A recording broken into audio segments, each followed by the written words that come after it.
So thank you very much, you all, for being here. It's a pleasure to conduct this panel during this workshop. We are very technological here, so we have two videos today. So, you know, all our panelists, that you have 5 or 8 minutes. We are 15 minutes behind, so I will be very brief. Thank you very much for being part of this seminar. We've been working on MSMEs. Thank you very much. We've been working on MSMEs just for more than a year with our colleagues here in Geneva, and we hope that we can continue working in Buenos Aires and having some outcome on this and try to build a working program for the future after Buenos Aires. So now I am going with that. I am going to give the word to Berna Ozsar. Berna Ozsar. Yes. Berna Ozsar shapes and scales the World SMEs Forum agenda, as well as run the World SMEs Forum development programs and projects. Prior to joining the WSF, Berna worked in the insurance sector, and she will present the work of the World SMEs Forum initiated by the Turkish G20 presidency. Berna, you have the floor, and you have Thank you very much, Mr. Okay, thank you very much, Mr. Ambassador. Good afternoon, ladies and gentlemen. On behalf of the World SME Forum, I would like to thank the Friends of MSMEs initiative for inviting us to this workshop. Please accept my apologies for not being there physically, but special thanks go to the WTO technical team for providing this opportunity for us. Well, today I would like to introduce the World SME Forum and how we support SME development globally. Let me start my PowerPoint presentation. Just a second, please.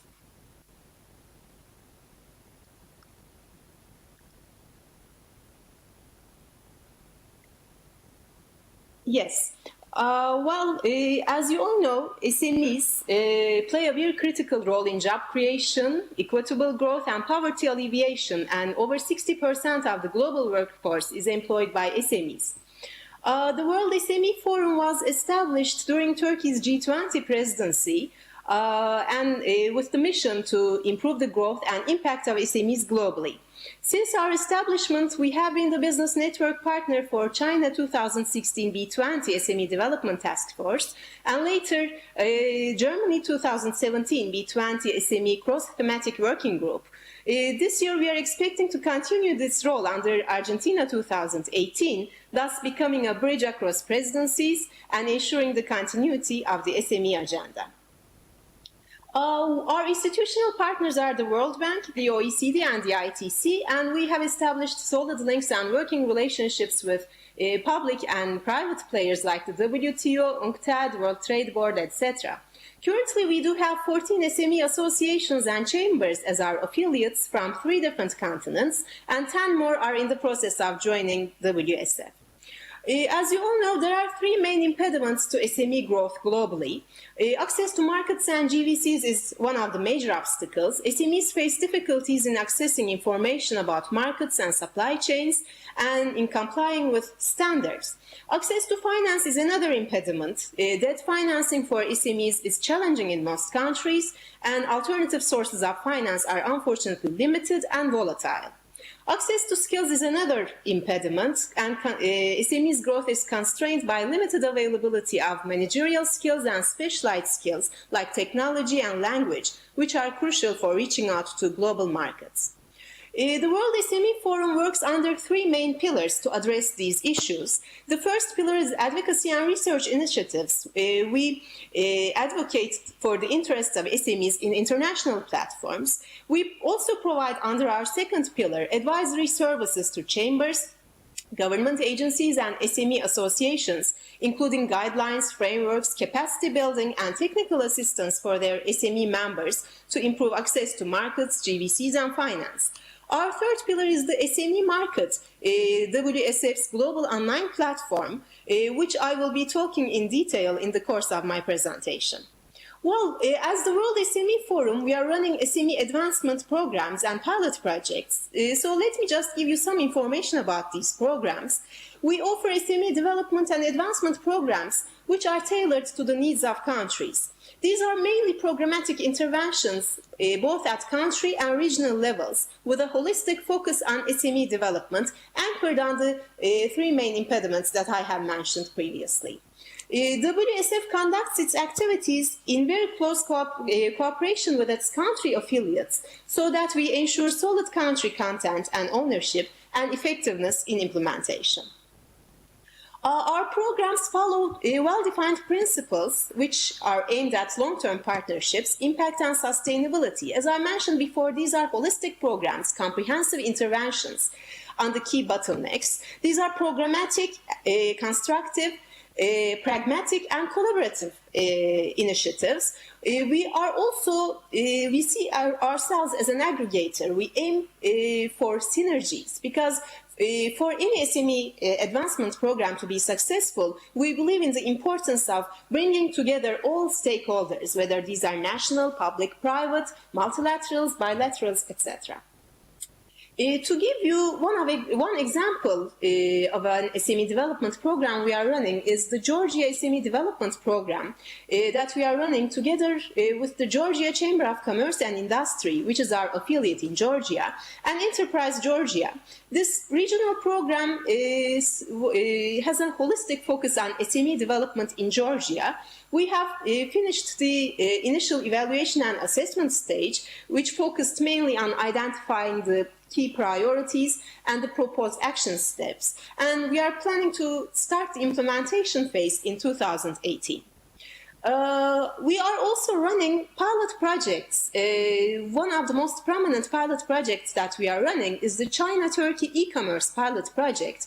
During Turkey's G20 presidency, a memorandum of understanding was signed by China and Turkey, and two cities were designated in both countries as pilot cities.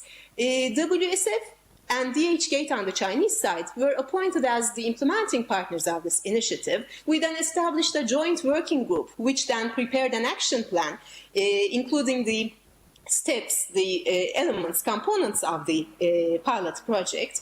And following the approval of the action plan, there was an opening ceremony held in the Turkish pilot city, Kayseri.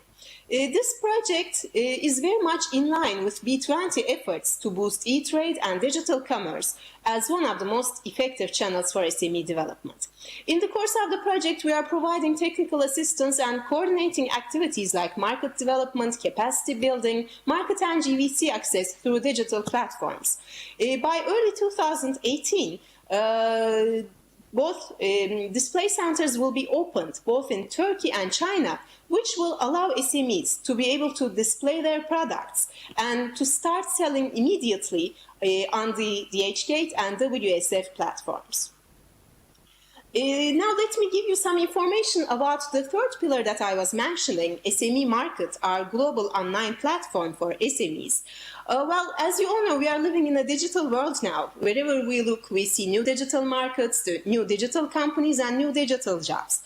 The digital economy provides solutions to the problems that we have mentioned, the main impediments for SMEs. While the digital economy lowers costs and barriers to access markets and helps SMEs to increase their sales and exports. When we take a look at the access to finance problem, the digital economy enables new financing models like crowdfunding and peer-to-peer lending. And under access to skills, the digital economy is also providing new solutions to the previous limitations in access to skills through online courses and online knowledge platforms. However, the problem is a sizable portion of SMEs in developed countries have been benefiting largely from the opportunities offered by digital economy, while SMEs in developing countries are lagging behind, mainly because of their inability to have a full understanding of the concept and, of course, access the digital platforms. So, as a result, unfortunately, the gap between SMEs of the developed world and SMEs of the developing and least developed countries is expanding at an alarming rate. is what are the main problems that SMEs face in developing countries? Well, we define these problems under 3 A's: awareness, access, and ability. Under awareness, well, of course, there's lack of awareness and understanding of the value of e-commerce. Under access, we see high setup and maintenance costs, limited access to the tools of digital age and market information, infrastructure deficit, lack of visibility, reputation, and trust in the target markets. Under the third A, under ability, the problems are insufficient knowledge and skills for SMEs, language barriers, inexperience with sales and import duties, and lack of conformity with legal and fiscal requirements of target markets. Well, how do we address these issues? SMEs cannot challenge their exclusion from global e-commerce on their own. So how do we connect the unconnected?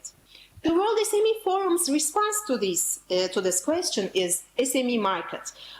We are targeting SMEs from developing countries which have little or no access to e-commerce. In other words, we are targeting SMEs at the bottom of the pyramid.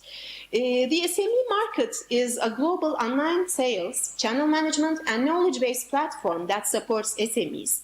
And we are trying to help SMEs transition from offline to online through trainings, continuous support, and access to finance. We are not competing with any other platform. We are complementing other platforms. The SME market pilot started in 3 of our affiliate countries, Azerbaijan, Georgia, and Turkey. And here you see the photographs of the opening ceremony, the signing ceremony. With the participation of the Turkish Minister of Customs and the presidents of the chambers of Azerbaijan, Turkey, and Georgia. So how do we address the issues that we have through SME market? For awareness, we are organizing events in order to share success stories. We are organizing e-commerce trainings with the support of our affiliates in the ground. These trainings provide the basis of e-commerce and how SMEs can use the platform. How do we address access issues? Well, SME market is a very easy platform to use.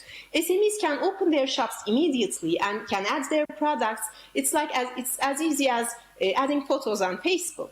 So it's a very user-friendly interface designed only for SMEs' needs. We provide integration with local markets, which enables SMEs to start trading online immediately. And we provide integration with global marketplaces so that SMEs can start exporting smoothly. How do we address the ability issue? Well, we are working on providing affordable translation services integration.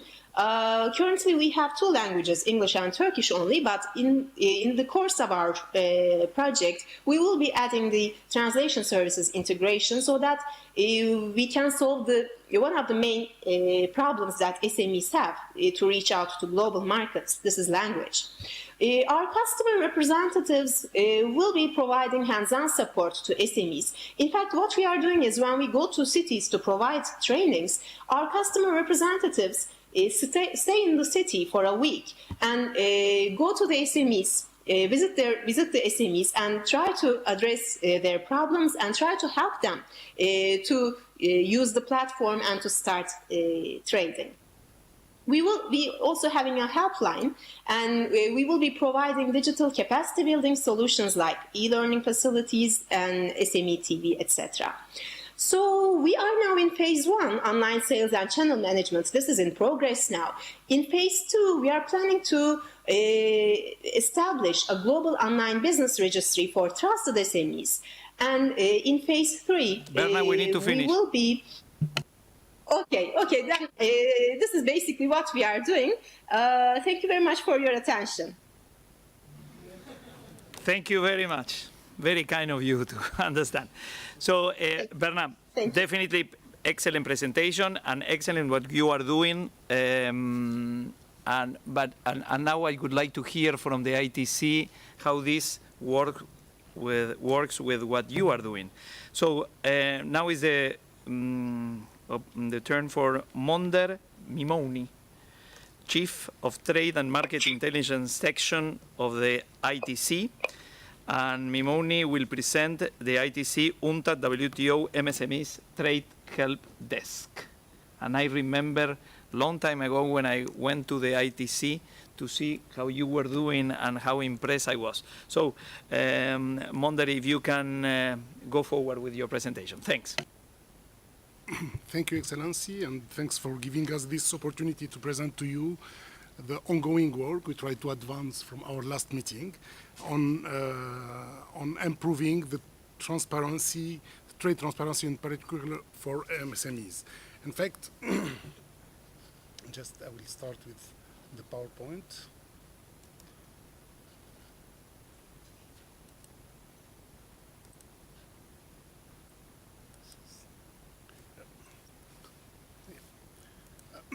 In fact, when we talk about trade information, we know that we heard through the different presentation today that getting the information is really critical.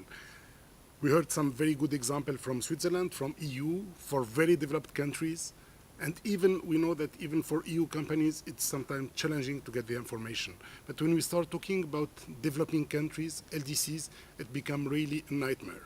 We know that I heard the excellent presentation from Switzerland, and we heard that for the Swiss company, they have this facility, they have this access, but what about companies in Africa? What about companies in Latin America and others? It's, even when the information is available, it's very often fragmented, it's incomplete, it's confusing. Very often we have wrong information, and you have to export, and you have a transaction based on wrong information, and it's extremely risky for your business. And even when the information is available, it's very difficult to understand by non-technical people. We use very often a complicated jargon that MSMEs, they don't have the capacity to allocate someone only to deal with that. We are talking about 3-4 business people, and it's quite challenging. And in fact, this information, when available, is split among many countries, many agencies. It means that if you start talking about non-tariff measures in Uganda, you have to go through 9 different institutions. It means that if you would like to export a given product to 2-3 countries, it's so complicated to deal with language, to deal with institution, to deal with and in fact, what we have seen, that we know that the information does exist, but it depends on where you would like to export. The information is really very heterogeneous. Some countries are well presented, some other very weak quality, very weak, even they are looking for the support. They are not even able to negotiate with partners. They are not even able to support their business sector. They would like to do it, but they don't have the capacity. We managed to implement during the last 3 years a big program now in Malawi, helping. In fact, when we started this project, we have seen that the information measured discrepancy in the same country between the different national institutions, between the central bank, between the Ministry of Commerce, between the NSO, and we try to merge, to synergize all this. I mean that even inside the country, when the information is available, you have very often a major discrepancy. And this is, in fact, our initiative. Then we know that in Geneva, in Washington, in Africa, in Addis Ababa, in Cote d'Ivoire, and others, we are working with many institutions, as ITC, WTO, UNCTAD, and others. And what we would like to do is to see how can we integrate all the information that we have available. If you would like to export to 20 countries, you don't have to go through 30 different websites, through 50 different institutions. How can we merge all this in only one-stop shop? This is our target. This is what we started thinking in order to improve the transaction cost, or to reduce the transaction cost, and to improve the business environment for our business sector. And then this is, in fact, this initiative for sure will support the MSMEs, but also will support policymakers.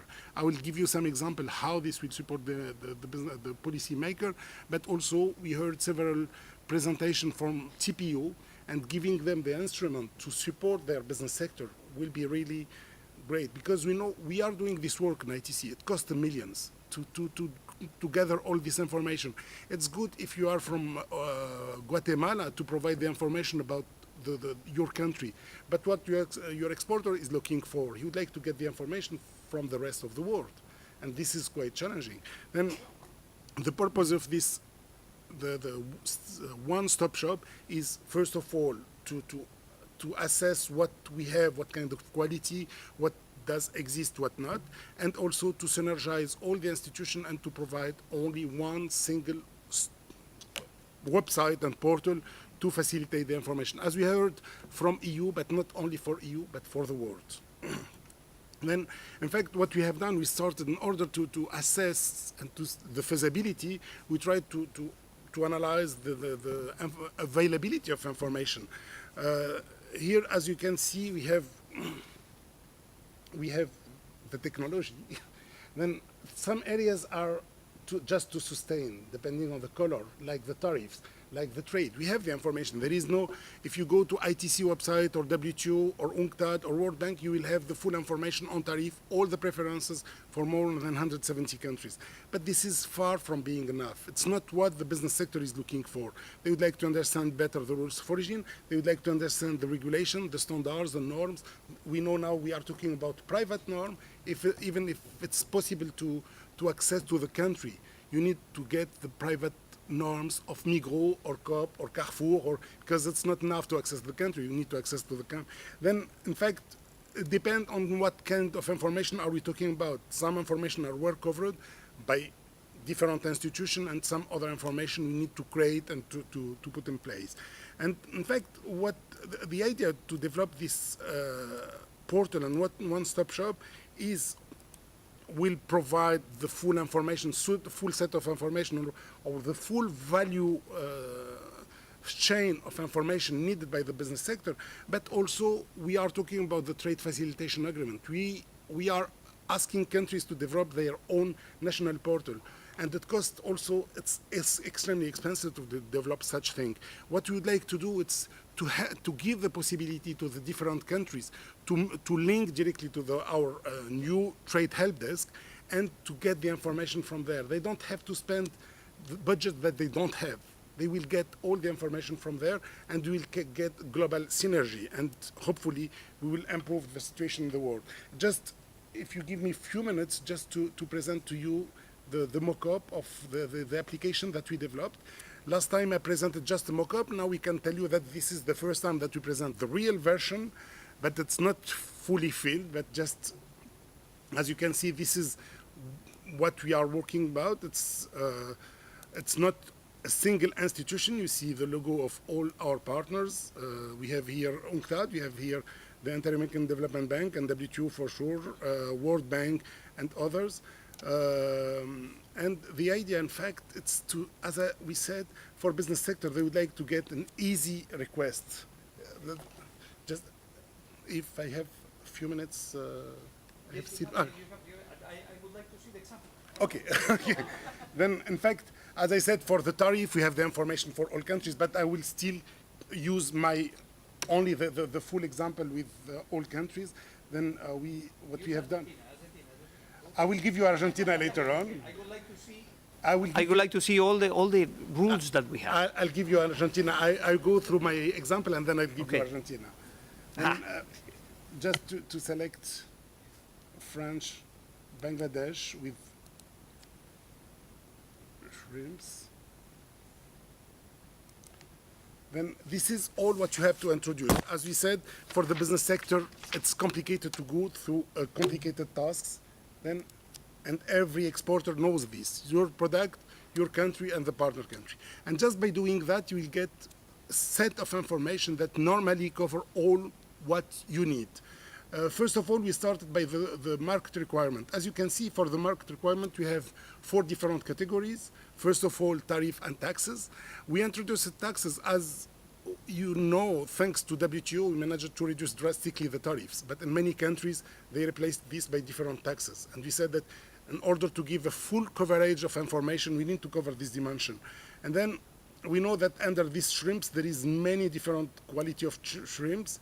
Then if I select the first one, we have always the customs tariff, MFN, but knowing that Bangladesh benefit from this preferential tariff, they have 0% granted for LDCs, and there is an internal VAT. Then we will have all the internal taxes. I mean that in this case, there is a French institution in charge of aquaculture and of Rimer, and they implemented the tax on 0.27. You have the text. I will not go through it. I heard today the rules of origin. Through our survey, we surveyed several thousand companies around the world, and we heard that rules of origin are among the major trade impediment. There is around 35% of the problems linked to rules of origin. What we try to do is to make this clear. In fact, if you have here, for the preferential scheme, we have the rules of origin. I have the information on, we know that shrimps should be wholly obtained. What does this mean, wholly obtained for shrimps? Then you have the explanation. It means that the boat should belong to someone from Bangladesh. Then at 50%, this should be in the national border. All the information about the wholly obtained. Then you need to be qualified, what kind of information, because it's not sure that your product will get the preference, what kind of information. It means that all the set of information, normally you have to go through 100 pages for this product. Then we try to summarize all this in clickable information. Then you will have the certificate, how much it costs to get the certificate, how long the certificate will stay valid, and then the link to the certificate. Mean that all the information that you need to know as a business sector. And then you have all the trade agreement, all the information linked to that. In few clicks, then we move to the regulatory requirement. I will give the Argentinian case later on, but for France, there is 14 requirements if you'd like to export shrimps to France. You have the full text, you have the different non-tariff measures, the certification requirement, geographical restriction. Each one of them will give you the full explanation. You have a link to the full text. It means that, and we are going even deeper to give you the norm of the product. Then, for sure, knowing that things change over time, you need to be aware what will be the new regulation. Is there any notification about this product?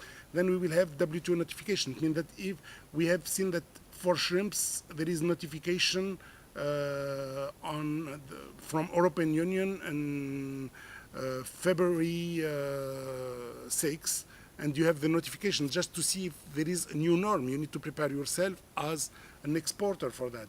And then the private standards, then we know that we have Codex Alimentaris, you have all the text about shrimps for Codex Alimentaris, but the most important here is, if you'd like to access to some companies, you have the private standards, private about labor, about quality, about health, and then if you click there, you go to the full assessment tool you can assess your company to see if you are in conformity with these voluntary standards or not. And we can tell you to which standard you are in conformity. Then I try to be fast, sorry for that. Then for the trade procedures, you have, as you know, it's extremely difficult to understand for an exporter from, I'm Tunisian, really exporting something in Tunisia is a nightmare. And in the case of Bangladesh, is even worse. I'm happy to see that there is worse than my country. And in fact, we know that there is 39 steps in order to export shrimps from Bangladesh. You have to go through 49 required documents. There is 16 entities involved, and these take 35 days. Then we provide you with for each one of these steps, with all our regards. Mondher, this was impressive. Clearly, we have a smell of what is this about. My only question is, how do you get all the information? But you are going to answer that after we finish with the other panelists, because if not, you are going to take the whole time. Sure. So thank you very much, Mondher. This was as impressive as I saw this when we first met. Now we are going to give the floor to Ouyang Cheng, Director of Ali Cross Border E-Commerce Research Center and Executive Senior Advisor of Alibaba Research Institute. Mr. Ouyang will present the Electronic World Trade Platform. And now we will have competitors. Thank you very much. Thank you very much. It's my great pleasure to attend the conference, and I will make a very short presentation on EWTP. EWTP was proposed by Jack Ma in World Forum last year, and we're happy to see in the last 2 years there are more and more supports and interests in this initiative from the international communities. And you can see the Jack Ma flight everywhere to talk with the international leaders, even the Azevedo, the Kitui, and also the state leaders and the business leaders. And Jack Ma say this year it's expected he will fly for more than 1,000 hours to advocate the EWTP initiative. But why EWTP initiative proposed and supported by the international communities? From our understanding, there are several major reasons. And the first reason is that following the rapid and disruptive advancement of technology, we believe the trade has changed in the last 10 years. So a lot of new players like the SMEs and also the new patterns of the trade like the cross-border e-commerce has appeared. But the current trading rules or domestic policies couldn't adapt to the rapid development of the technology and the trade. So we want to have more attention and more efforts on the e-commerce development. This is one reason. And the second reason, as we all know, is very difficult to reach the consensus among the government bodies and the new rules or new policies. So we believe a private sector and the public collaboration, it will be highly needed in the new era of the internet. And we believe this kind of marketing-driven approach may be very useful and a supplement to the government discussion and even the international rules making. And thirdly, as just mentioned, SMEs facilitated by the e-commerce and by the new technology, now they have the access to the international market. And their voices and their requirements on policies and the rules should be heard and represented in the trading rules and also in the policies. So we want to focus on SMEs. And finally, we believe in the future, all the trade and all the consumption will be carried out in the means of e-commerce. So we hope an e-commerce friendly ecosystem could be created to facilitate the inclusive development for all. So this is the major reasons behind the EWTP initiative. And as proposed in the World Forum last year, so EWTP initiative was debated and discussed in the B20 last year. And finally, EWTP initiative was included in the G20 Leaders Communique and endorsed by the leaders. So as to the consensus in the B20, the EWTP initiative was defined as a private sector-led or stakeholder initiative for public-private dialogue and partnership. This is a very important partnership to share the best practice, incubate new cross-border e-trade rules, and foster a more effective and efficient policy and business environment for the development of the e-commerce and digital economy. So this was the consensus in the B20 last year. And this year, the EWTP initiative is further discussed in the Germany B20 year.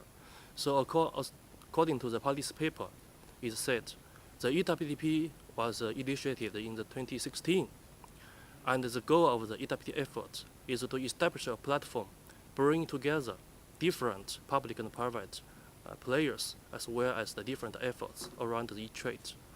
So there will be promoted 3 main goals. The first one, promotion of a public-private dialogue to improve the business environment, including the simplification of the regulation on standards and harmonizing and taxes. We believe there will be more we could discuss in this platform. And the second, cooperating with the international organizations such as WTO to promote the e-trade development. And thirdly, I think this is very important. We should help to establish the e-trade infrastructure and the adoption of the new best practice, such as cross-border e-commerce experiment zones. So EWTP initiative will engage with all relevant stakeholders, including but not limited to the MSEs, the business sector, organizations, government, and so on, and academia, like that. And beyond the public policy discussion, so we still have the EWTP pilot. So as the Malaysia friend mentioned this morning, so Alibaba is cooperating with the Malaysian government and also a lot of partners, both from China and Malaysia, to establish Malaysia's digital free trade zone. We believe this is the first overseas e-hub of EWTP. So for e-hub, so the purpose or function of the e-hub is to help to develop a digital infrastructure in the local country. So for this e-hub, we will help the local SMEs to using the B2C and the B2B platform marketplaces to sell and buy global. And we will help the local partners to establish the logistic hub for their development of the cross-border e-commerce. And we will help the SMEs to use the cloud service to improve their efficiency. And we're also working with the local partners to train the e-commerce talents to promote the digital economy in the country. So we believe the e-hub could be a digital infrastructure for the future business and trade. And just last month, the Hangzhou is the city Alibaba based. So Hangzhou announced it will be the first Chinese e-hub in China. So we want to develop this kind of e-hub or this kind of new digital infrastructures across the world. So we are also discussing with some other countries to see the potential cooperation on e-hub and EWTP. So finally, so I will say the Alibaba is the initiator or promoter of the EWTP initiative, but the EWTP belongs to the old people, and is a consensus of the international communities. So we hope this kind of a mechanism could cooperate with the WTO and other stakeholders to promote the inclusive globalization, especially for SMEs and the developing countries, because we think they are more urgently need a globalization in the new era. And during this process, we hope the new or best practice could be shared, and some new trade rules and standards could be discussed and incubated and tested in this new form of the market-driven and private and public collaboration. And we hope some EWTP pilot projects could be implemented so we can have more experience. And if we see this best practice could be applied or this kind of experience is useful, we can share with other stakeholders. Even we can take to the WTO forum for the further discussion. And finally, we want to say the EWTP initiative is a supplemental to the WTO trading system. So we hope in the future the global rules and standards on e-commerce could be established to promote the sustainable growth of the e-commerce and the digital economy. So this is my short presentation about the EWTP. Thank you. Thank you very much, Mr. Ouyang. You mentioned that sometimes it's difficult to reach consensus among governments. You cannot imagine. And so now we are going to give the floor to Annette Ssemuwemba. Is that the correct pronunciation? So Annette is Deputy Executive Director of Enhanced Integrated Framework, EIF, member of the senior leadership team of Trademark East Africa, and she was working on capacity building at national and regional levels. Annette will present EIF projects aimed at building the digital capacity of governments and business. Annette, you have the floor. Thank you, Chair. The time seems to be reducing as we go further down the line, and I hope I have 10 minutes. But no, less than that. Less than 10. I will spend 5. I will speed through my presentation so I can allow the delegates to watch a video clip of some of our work in Solomon Islands, because I think they'll find that very interesting. So for those who may not know about the EIF. The EIF is a program that's targeted specifically at LDCs, providing support to address trade challenges, and so that we can integrate LDCs much more into the global trading. And since this workshop is about MSMEs, in LDCs, most of the farms will be micro or small. They are not even medium, so it means that their challenges are even deeper than farms that have moved from micro and small to medium. And so further investment that has been made in this program is around 200 million, working in about 51 countries with 8 agencies that provide capacity building and 24 donors. The work is structured around 3 main pillars, one of which is institutional capacity building, so that we can support these institutions in LDCs to be able to have the capacity to negotiate, to get involved. We do analytical work that helps these countries identify what are the key constraints to trade, and that's through mainly the diagnostic trade integration studies that many of you may have heard about already. But the pillar that I want to emphasize is the one on productive capacity building. And in this pillar, so far we've had about 38 projects that are addressing priorities identified through the DTIS, but also focused on productive sectors.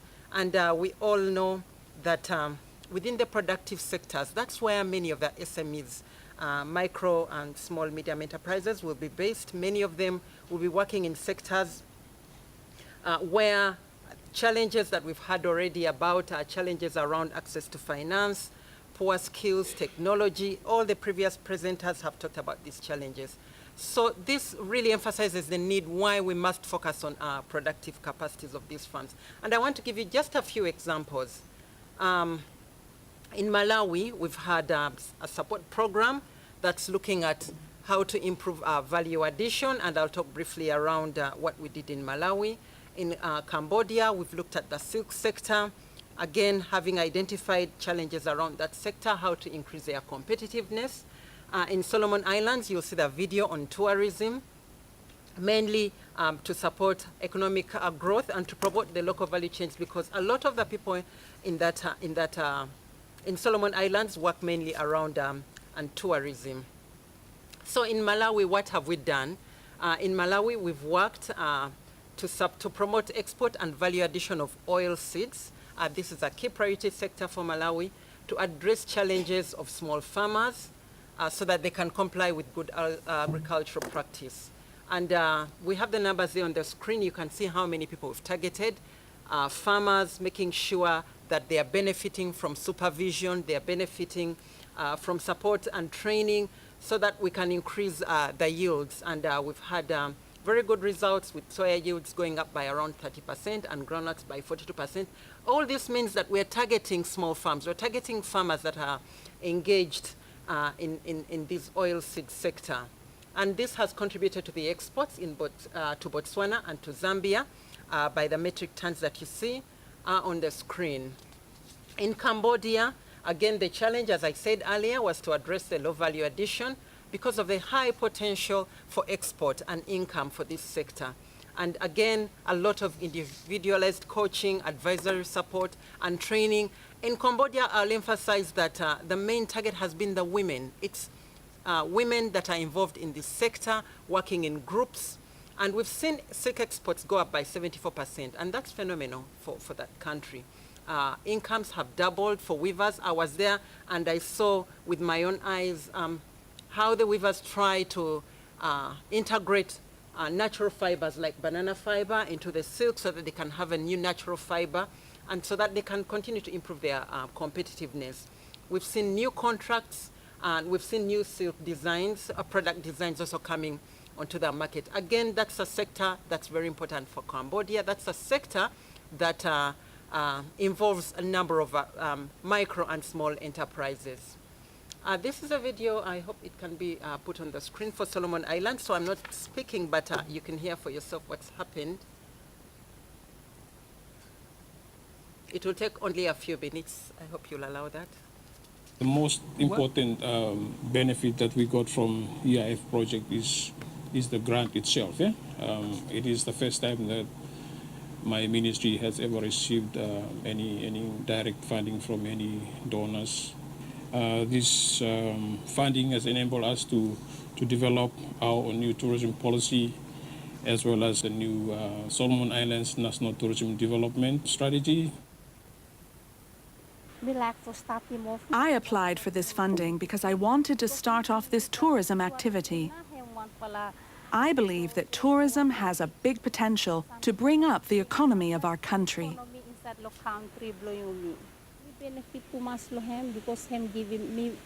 I benefited so much on this because I'm able to purchase things that I need to make improvements in this small establishment.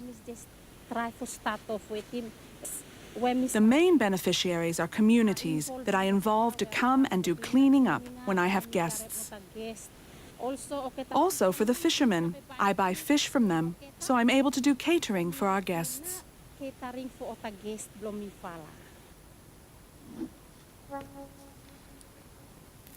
Okay, that's just an example of some of the work that we're doing in countries such as Solomon Islands.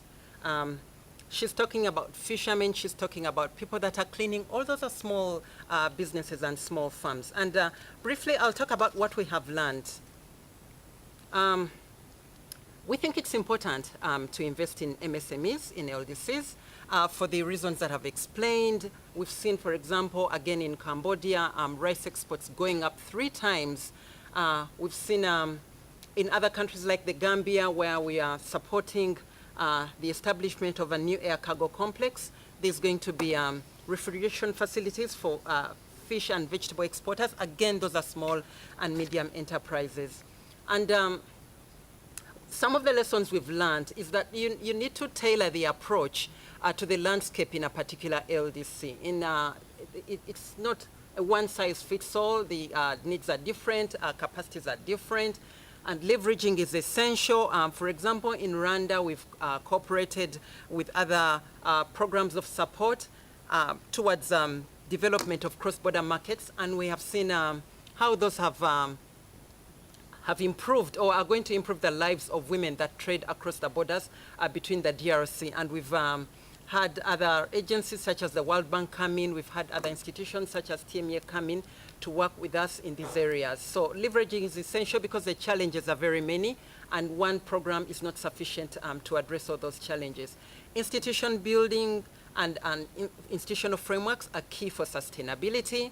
The interest is intense, is huge, but if you don't have institutions that ensure that you do not drop what has been put in place, that it continues to be built, again, the change might not be sustainable. Chairperson, I think I'll stop there. I hope I've used up only 5 minutes, not 10. Annette, that was a fantastic presentation, and it was interesting to see, because before we saw some platform, so one solution for all, and you just mentioned that it's important to tailor-made the solution for MSMEs. That is an interesting conclusion of what we've been talking about. And we are going to raise that to the main panel at 5 if we can finish. Now we have another video conference, is that right? Yes? Yes? Okay. So there is Kati. Kati Suominen. She is the CEO of Next Trade. Hello, how are you? I understand you hear me. Okay, very good. Well, thank you very much. Kati Suominen here. Thank you, Ambassador. I know you're running short, so I will keep this brief and quite informal. I oftentimes engage at the WTO and other forum through my other company, Next Trade Group, and other activities. But I do have another company called TradeUp Capital Fund. And the WTO asked me to speak at this event about that. I think it's pertinent for MSMEs in particular. As we know, companies used to globalize once they attain certain size in their domestic markets. They tended to kind of grow domestically, scale, and then internationalize if they felt like the timing was right. And that was a point when they tended to want to use trade finance, kind of the conventional trade finance instruments, and work with banks. They were already of certain size. Today, the setting is different. As you know, companies globalized much earlier in their life cycles. They tend to be much more born global, if you will, oftentimes because they are born digital. Companies go global earlier because they get discovered online by overseas customers. They may be selling on e-commerce platforms, products, or they may be selling services such as software as service and other things. And that changes the financial needs that companies have to internationalize. I'll give you a couple of examples that I've just run into two companies. One company here in the United States, they have a software as a service for doing mergers and acquisitions in the auto sector, very specialized software for investment bankers in that sector. They started out about $500,000 in revenue and started to get orders from different countries like Germany or Saudi Arabia, a very diverse range of countries. And they said, well, in order for us to really go after the global market and fulfill this interest that we're getting, we need to have much more kind of software development, we need to have after-sales service, and we need to have sales teams to go out there and negotiate these opportunities. Another company that I recently worked with has a device for attenuating surges in broadband. When, let's say you are in a hotel in a sub-Saharan African country and everybody comes back at 5 p.m. and the broadband usage surges dramatically in the hotel, his device and his tools attenuate those surges so that everybody can have more broadband. Great solution for developing country companies. Again, for him to go and tap those opportunities beyond some of the opportunities that he has already, for instance, working with Marriott in the Middle East, he needs to go and raise growth capital to hire more developers, to get a sales team going internationally and so forth. These kinds of examples of rather early stage companies that have raised some funding for themselves, that are already in the black, have revenues, are growing, and are getting international interest, are all over the planet. We have seen a great deal of these kinds of cases in the United States, certainly, but also Europe, Latin America, Africa, Asia. Now, what do you say to a company of this nature that says, I need to raise $1.5 million or $5 million? They cannot get this capital from a bank.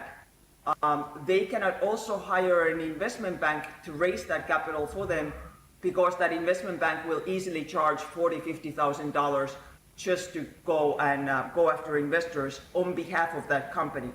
And this is not trade finance. This is not a finance related to any one transaction. This is growth capital to build that company's capabilities in order to go after international market opportunities. So, if we take a step back, I think the success of companies in the 21st century hinges not only on their access in trade finance, and we know there are challenges, there's a large trade finance gap globally, but also on their access to growth capital. And there's a growth capital gap. Companies like these are everywhere and they have major challenges. So what we have done with the team some years ago already here in the US is put together a platform, a growth capital platform for globalizing companies, export-driven companies, to raise growth capital faster, easier, more cheaply from institutional investors like venture capital funds. Essentially reduce the search costs that companies with very small teams have to go and find the right investor. It sounds very easy for a company just to go out there and raise some venture capital. However, the success rates for companies that try to do that are very low. Typically below 5% of companies get venture capital. When they go after individual investors like angel investors, it tends to be 25% or so success rate. So in order for companies to save the time and save the money and the shoe leather, if you will, that they need more efficient solutions. Crowdfunding has helped in that regard, and crowdfunding is serving some globalizing companies, but larger raises like this, from $2 million to $5 million to $10 million, there aren't too many providers there. So our platform, TradeUp Capital Fund, is designed to fill that gap. In the first And what's in it for investors? Let me take that. What's in it for investors is that we know that internationalizing export-driven companies outperform the broader market. They tend to be better performers than domestic companies only. And in our case, we also take data on every company that comes our way and filter it through kind of global macro data in order to arrive at that company's global risk and return profile. That's unique information to investors, besides gathering the operational information on the management team, on the company's financials, on their prior raises, on any risks that they have. So we perform that due diligence as well in between. Katia. And this has been the main selling point of TradeUp for companies, has been that this helps the busy CEO that is looking to get companies and clients in the door. This helps them to go faster. So, oh, I'm seeing the ambassador is giving me the sign. So I'll give you just the kind of one picture here, quick cliff note, where, let's see if it works.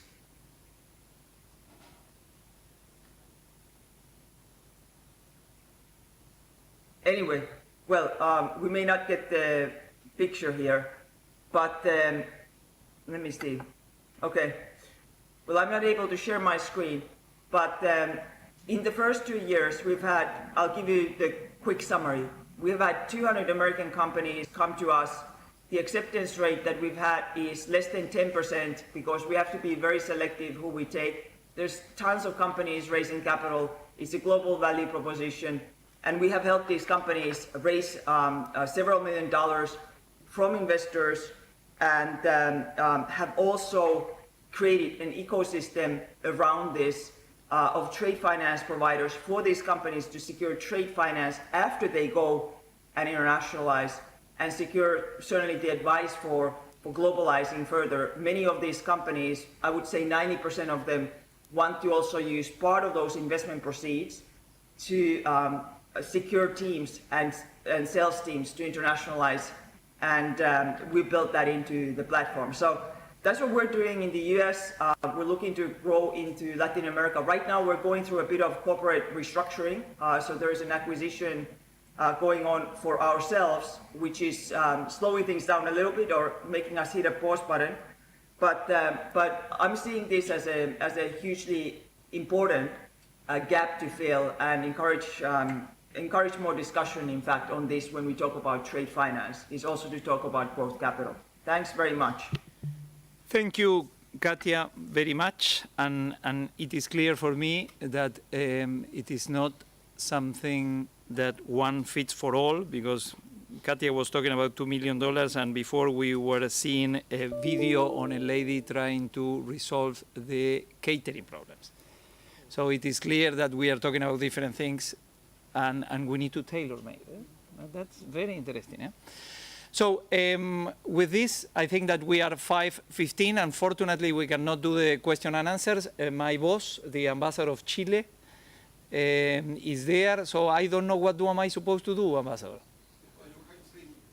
I have 3 minutes to questions. Yes? No. Let's come with the other because I have another meeting at 6.